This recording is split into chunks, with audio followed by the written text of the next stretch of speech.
আবাসন খাতে কালো টাকার সাদা করার সুযোগ এবং আবাসন খাতের বিস্তারিত বিষয় নিয়ে আমরা আলোচনা করব আমন্ত্রিত একজন অতিথির সঙ্গে। আমাদের সঙ্গে আছেন আবাসন ব্যবসায়ীদের সংগঠন রিহাবের প্রেসিডেন্ট ডক্টর মোহাম্মদ আলী আফজাল। আপনাকে স্বাগত জানাচ্ছি। আর শুরুতেই কালো টাকা সাদা করার প্রসঙ্গে একটু আসতে চাই, যে বলা হচ্ছে এবারে বাজেটে হয়তো কালো টাকা সাদা করার একটি সুযোগ আসতে পারে, বিশেষ করে আবাসন খাতে এই সুযোগটা দেওয়া হতে পারে। এ নিয়ে মত দ্বিমত দুটোই রয়েছে। অনেকে বলছেন এটা আসলে খুব বেশি কার্যকর নয়, অনেকে বলছেন যারা প্রকৃত নিয়মিত ট্যাক্স দিয়ে থাকেন তাদেরকে আসলে নিরুৎসাহিত করা হয়। আবাসন খাতের উন্নয়নে এই ধরনের সিদ্ধান্ত যদি আসে কতটুকু আসলে ভূমিকা রাখবে? দেখুন, কালো টাকা সাদা করার বিষয়টি ইথিক্যালি মোরালি একজন সুশীল সমাজের প্রতিনিধি, একজন বিজ্ঞানী হিসাবে এটাকে অ্যাকসেপ্ট করা বা পক্ষে বলা ডিফিকাল্ট। বাট কোশ্চেন হচ্ছে, আপনি যদি কালো টাকা সাদার সুযোগ না দেন তাহলে টাকাটা যাবে কোথায়? এই টাকাটি কিন্তু আগে যেমন বেগমগঞ্জ তৈরি হচ্ছে, এখনও কিন্তু ওরকম বিভিন্ন দেশে বিভিন্ন পাড়া তৈরি হবে। তো সেই প্রেক্ষাপটে আমি বলতে চাই যে মাননীয় প্রধানমন্ত্রী সম্ভবত একটা ইনস্ট্রাকশন দিয়েছেন মিনিস্ট্রি অফ ল্যান্ডকে, যে এটা মেকানিজম করে কোনোভাবে এটাকে দেশের মধ্যে রাখা যায় কি না। আমি বলবো যে উনি রাইটলি অ্যাড্রেস করেছেন। কারণ হলো যে আপনি যদি সুযোগ না দেন এই টাকা কিন্তু দেশে থাকবে না, দেশের বাইরে চলে যাবে। কিন্তু দেশে যদি রোলিং করা হয় তাহলে এটা কিন্তু আলটিমেটলি দেশের উন্নয়নে ব্যয় হবে।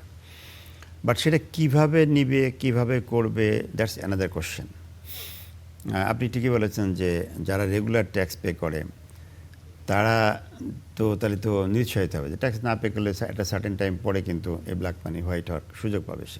অনেক ক্ষেত্রে দেখা যাচ্ছে যে ট্যাক্স পেয়ারদের থেকে অনেক কম কর দিয়ে সেটা সাদা করা। আমরা ধরেন কর্পোরেটে একসময় 37.5% দিয়েছি। আবার আমাদের যেহেতু গ্রুপ অফ ইন্ডাস্ট্রি আপনি জানেন যে কৃষি ইন্ডাস্ট্রিতে কম আছে, অন্যটা বেশি আছে, তো বিভিন্নভাবে আমরা পে করতেছি।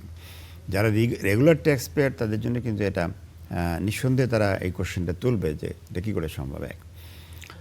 এরপরে আসেন আমি যে কথাটা বলতে চাই, আমি আবাসন সেক্টরের দায়িত্বে আসছি মাত্র 33 দিন হলো রিহাবের প্রেসিডেন্ট হিসাবে। আমি একটা বিষয় স্পষ্ট করে বলতে চাই, রাষ্ট্র ইটসেলফ তো ব্ল্যাক মানি তৈরি করতেছে।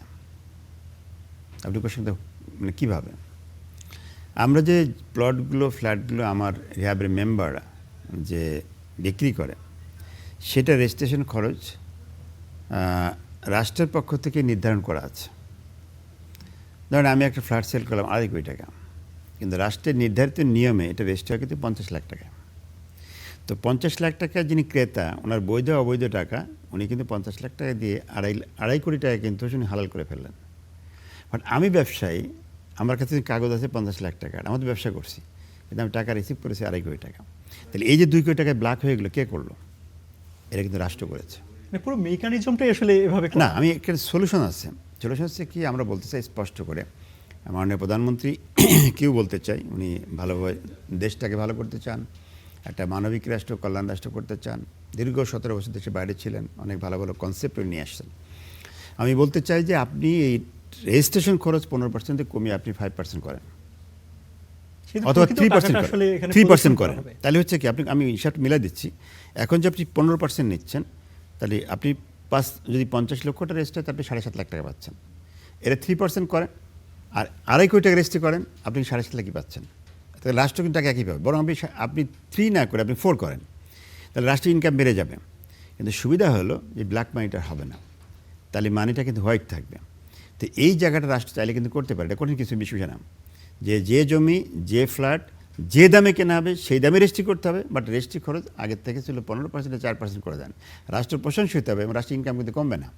আর একই সাথে বলবো, আপনি ব্ল্যাক মানি দিয়ে কোশ্চেন করছেন, এই ব্ল্যাক মানি তৈরি হবে না। এটা তো একটা ফ্ল্যাটের হিসাব।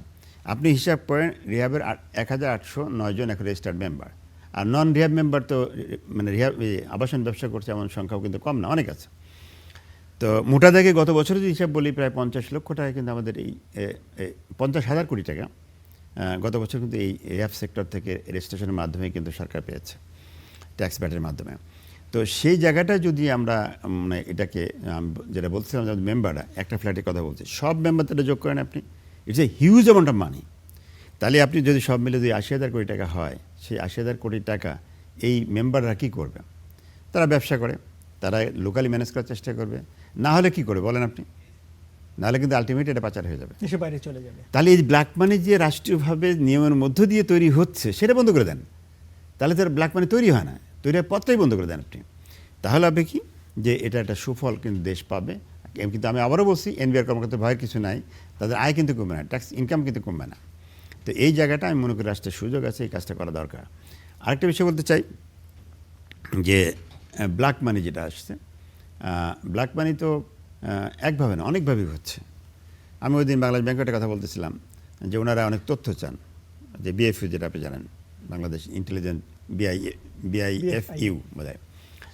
তো আমরা বললাম যে ঠিক আছে, আপনার দেশের যে তথ্যগুলো আছে চাচ্ছেন, ভালো কথা দিলাম, কিন্তু একজন বিদেশি আমাদের যে এনবিআর আছে, কী বলে এনআরবি আছে, নন রেসিডেন্ট বাংলাদেশি, এখন উনি একটা ফ্ল্যাট কিনেছে 5 কোটি টাকাতে, এখন ওনার ইনকাম সোর্স আমি জানবো কোত্থেকে, আপনার কী তথ্য দেবো? আর এই তথ্য তো আমেরিকাও চায় না, কানাডাও চায় না, বরং তারা এখন ডিক্লেয়ার করে দিছে যে 10 কোটি টাকা পর্যন্ত বা এত মিলিয়ন ডলার পর্যন্ত তারা কিন্তু কোশ্চেন করবে না, টাকা যখন ঢোকে। বৈদেশিক বিনিয়োগকে আরো উৎসাহিত করার হ্যাঁ, জন্য। তাই আমার দেশে টাকা যখন ঢুকে আপনি এত কোশ্চেন করার দরকারটা কি? আপনি বেরিয়ে যাওয়াটা ঠেকান, আপনি টাকা যে বেরিয়ে যাচ্ছে আপনি ওইটা ঠেকান, সেটা দেশের জন্য বেশি কল্যাণ বয়ে নিয়ে আসবে। কিন্তু টাকা আসাটাকেও যদি আপনি আটকান, যাওয়াটাকেও আলটিমেটলি তো আপনি এফডিআই আসবে না, আমাদের এনআরবি যারা আছেন তারাও কিন্তু আসবে না, কারণ এত কোশ্চেন করলে, এত ঝামেলা করলে তখন চিন্তা করার দরকার নেই, ভেজাল করার দরকার নেই, তাতে বেটার হচ্ছে আমি কানাডা একটা বাড়ি করে ফেলে। আচ্ছা, অন্যান্য দেশেও তো একই ধরনের সুযোগ রয়েছে, দুবাইতে রয়েছে, মালয়েশিয়াতে, সিঙ্গাপুরে একই ধরনের সুযোগ সুবিধা দুবাইতে, সিঙ্গাপুরে, মালয়েশিয়াতে, ইভেন এখন মিডল ইস্টে এটা চালু হয়েছে, সৌদি আরবও চালু করেছে। তো সেখানে আমরা উল্টা পথে হাঁটতেছি কেন? আপনি আশাটাকে উৎসাহিত করেন, কোনো কোশ্চেন করেন না, ডিক্লেয়ার করে দেন যে আপনি যত মানি নিয়ে আসেন আপনার কোনো কোশ্চেন করা হবে না, কিন্তু সেটা কিন্তু হচ্ছে না। আরেকটি জায়গায় বলতে চাই, যেহেতু সামনে বাজেট আছে, আপনি শুরু করেছেন ব্ল্যাক মানি দিয়ে, যেটা দিয়ে, সেটা হচ্ছে যে এই বাজেটে আমরা যারা ট্যাক্স পেয়ার, আমরা স্পষ্ট বলতে চাই, আমরা জানতে চাই, আমরা বুঝতে চাই, আমরা দেখতে চাই আমাদের ট্যাক্সের টাকা কোথায় ব্যয় হয়, দৃশ্যমান দেখতে চাই আমরা। দুনিয়ার সব দেশে কিন্তু আছে, কিন্তু আমার দেশে কিন্তু নাই। তো আমরা এটাও জানি দুনিয়ার অনেক দেশের ট্যাক্স পেয়াররা কিন্তু তারা খুশি হয়ে ট্যাক্স দেয়। বাংলাদেশে অনেক সময় আমরা এর বিপরীত দেখতে চাই। একটু আমরা আপনার কাছ থেকে আরেকটি বিষয় জানতে চাইবো যে আপনি তো আসলে রিহ্যাবের দায়িত্বে এসেছেন বেশি দিন হয়নি। আমরা দেখেছি আবাসন খাতে বিগত বেশ কিছুদিন ধরেই কিন্তু একটি প্রতিবন্ধকতা রয়েছে, এখানে অনেকটাই স্থবিরতা রয়েছে। এই জায়গাটা থেকে উত্তরণের জন্য কিংবা আবাসন ব্যবসায় আসলে সেই আগের অবস্থায় ফিরিয়ে আনার জন্য আসলে কী ধরনের পদক্ষেপ নেবেন কিংবা কী পরিকল্পনা রয়েছে? আমি আপনার পয়েন্টে যাওয়ার আগে একটু ডিব্রিফ করি যে আবাসন খাতটা একটা বড় সেক্টর। আমি জানি না কেন রাষ্ট্রের কাছে নেগলেক্টেড রয়েছে, কারণ অন্ন, বস্ত্র, বাসস্থান, পাঁচটা যে মানুষের মৌলিক আবাসন কিন্তু একটা। আবাসন সেক্টরের কন্ট্রিবিউশন বর্তমান জিডিপিতে যে বলি, আমাদের ব্যাকওয়ার্ড ফরওয়ার্ড লিখে ইন্ডাস্ট্রি বলে 18% জিডিপিতে আমাদের কন্ট্রিবিউশন। দেশের বাইরে যে রেমিটেন্স আসছে তার প্রায় 22% কিন্তু আমাদের এই প্লট সেলের মাধ্যমে দেশে ঢুকছে টাকাটা। আমাদের সারা বছরে যদি ক্রয় বিক্রয় বলেন, আমাদের রিহ্যাব মেম্বারদের আবাসন সেক্টরে প্রায় 2 লক্ষ কোটি টাকার আমাদের কেনা বেচা হয় সারা বছরে। So it's a huge big sector.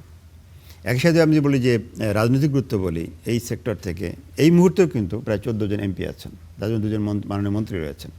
So এই সেক্টরের গুরুত্ব কিন্তু অনেক, সেভাবে কিন্তু এটা গুরুত্ব পায়নি বা মূল্যায়ন করা হচ্ছে না সামহাও। একটা কারণ হচ্ছে যে রিহ্যাবের দুর্বল নেতৃত্বের কারণে রাষ্ট্রের কাছে তুলে ধরা সম্ভব হয়নি। অতীতে লম্বা আপনি জানেন যে রিহ্যাব কিন্তু কোনো নির্বাচিত কমিটি ছিল না, পকেট কমিটি ছিল। তো সেই জায়গার থেকে আপনি যে আপনার কোশ্চেনে আসছে, মোটা থেকে বলি যে আবাসন সেক্টরে আমার ব্যবসায়ীরা কেউ ভালো নাই। সেক্ষেত্রে নতুন যে সরকার এসেছে সেখানে আসলে নতুন সরকারের কি কি করণীয় রয়েছে অথবা কি কি পরামর্শ আপনাদের পক্ষ থেকে থাকবে? এক নাম্বার, যে আপনি তো এসেনশিয়াল যে জনগণের যে নিডটা রয়েছে ফুলফিল করার জন্য আপনি সাবসিডি দিচ্ছেন, খাদ্য দিচ্ছেন, কৃষিতে দিচ্ছেন আমরা, এটাও তো এসেনশিয়াল নিড। একজন মানুষের বাড়িতে তার এসেনশিয়াল নিডস, বড় লোকের দরকার নাই, বাট গরিব মানুষটা লাগবে। আমাদের প্রথম বক্তব্য হচ্ছে যে আমরা কোনো দান দাক্ষিণ্য চাই না, গভর্নমেন্টের কাছে নীতি সহায়তা লাগবে আমাদের।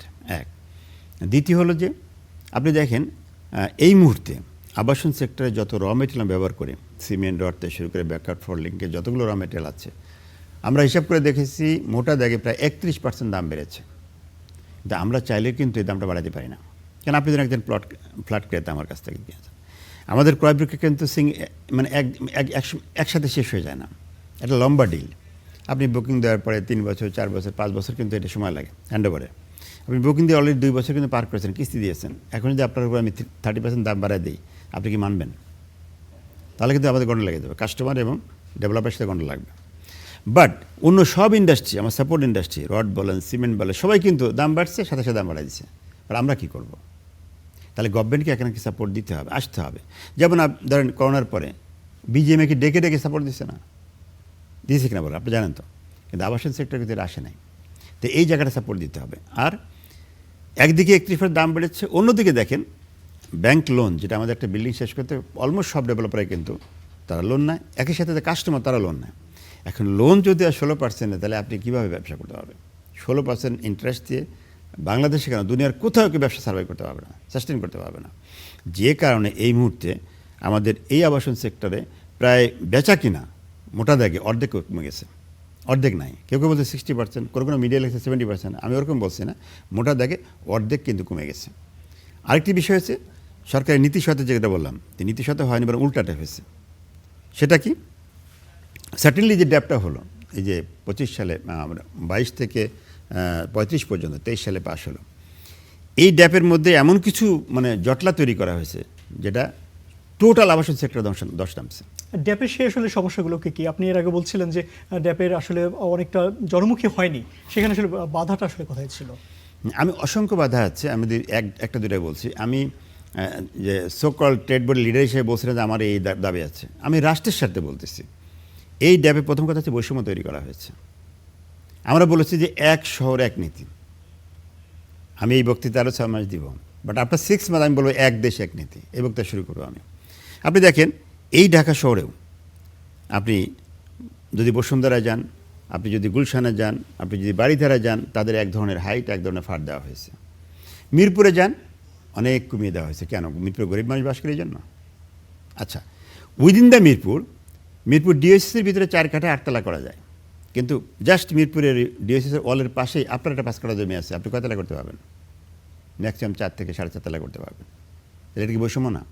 আপনিও ট্যাক্স পেয়ার, আপনি দেশের জনগণ, উনিও দেশের জনগণ, তাহলে কী জন্য এই বৈষম্যটা কেন? এরকম লজিক করে ব্যাখ্যা করে দিতে পারবে? পরিবেশের কথা বলছেন, এই কথা, সে কোন ব্যাখ্যা দেবেন এটা আপনি বলেন? একই মিরপুর তো, একই জায়গায়, পাশাপাশি, ওয়ালের ওই পাশ আর এই পাশ, এই বৈষম্য তৈরি করা হয়েছে। এক, এরপরে বন্ধ কেন? আইনি সমস্যাটা কোথায় হয়েছে? আমরা ডেভেলপার কোম্পানি ল্যান্ড মালিকদের কাছে নেই বা কিনে নেই। এখন মালিকদের কাছে কেনার পরে একটা ল্যান্ড কী হয়, আপনার সাথে চুক্তি হয়েছে, ডিড হয়েছে, এগ্রিমেন্টে দেন, আমি কিন্তু প্ল্যান পাশে যাই। তা আমি ডিড করেছি G+9, এখন সাডেনলি আইন চেঞ্জ করার পরে আমি যখন রাজুকে গেলাম, আমাকে বলছে G+4 পাবেন। আচ্ছা, আপনি মালিক ল্যান্ডের, আপনি আমাকে দেবেন? কারণ সে তো প্ল্যান করছে যে তার 4টা ছেলে মেয়ে, সে 4টা ফ্লোর পাবে, আমি 4টা ডেভেলপার পাবো। এখন G+4 মানে সে 2টা পাবে, আমি 2টা পাবো, সে দিবে? কী হলো? তার সাথে আমার কিন্তু গন্ডগোল লেগে গেছে। এক, আমি যে সাইন মানে ইতিমধ্যে দিয়েছি তাকে, সেটা কিন্তু আটকে গেল। তাহলে যে হঠাৎ করে যে সিদ্ধান্ত নেওয়া হলো, লাভ কী হয়েছে দেশের? এখন আসি, আমি আরেকটু বড় করে বলতে চাই, এই যে হাইট রেস্ট্রিকশন, এটা পাগলামি ছাড়া কিছু না। সবচেয়ে দুর্ভাগ্য এই দেশের যে আমাদের দেশে লং টার্ম প্ল্যান হয় না, যে 100 ইয়ার্স পরে কী হবে, 50 বছর পর কী হবে, লং টার্ম প্ল্যান আমাদের হয় না। সবাই খালি 4 বছর 5 বছর প্ল্যান করতেছে। আপনি দেখেন, যদি পপুলেশনের কথা বলি, এখন বাংলাদেশের পপুলেশন 18 কোটি। এই পপুলেশন কিন্তু আপনার 2050 সালে বর্তমানে গ্রোথ রেট আছে, সেই হিসাব করলেও 25 কোটি হবে, 2100 সালে 35 কোটি হবে। তাহলে 35 কোটি মানুষের যদি আপনি দেখেন, রাষ্ট্রপ্রধান, মাননীয় প্রধানমন্ত্রীকে 2টা কাজই করতে হবে। এই 35 কোটি মানুষের খাবার ব্যবস্থা করতে হবে, বাসস্থান করতে হবে। 1.5 তলা 2 তলা 3 তলা বিল্ডিং করলে 35 কোটি মানুষ বলেন বাংলাদেশের পুরো এরিয়া কিন্তু বাড়ি হয়ে যাবে। আবাসনের ক্ষেত্রে আসলে আমরা চারদিকে না ছড়িয়ে উপর দিকে যাওয়া উচিত। হ্যাঁ, আমি সেই জায়গাটা আসছি।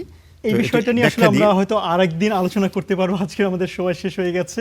আপনাকে অসংখ্য ধন্যবাদ আমাদের স্টুডিওতে সে আলোচনায় যুক্ত হওয়ার জন্য। Thank you.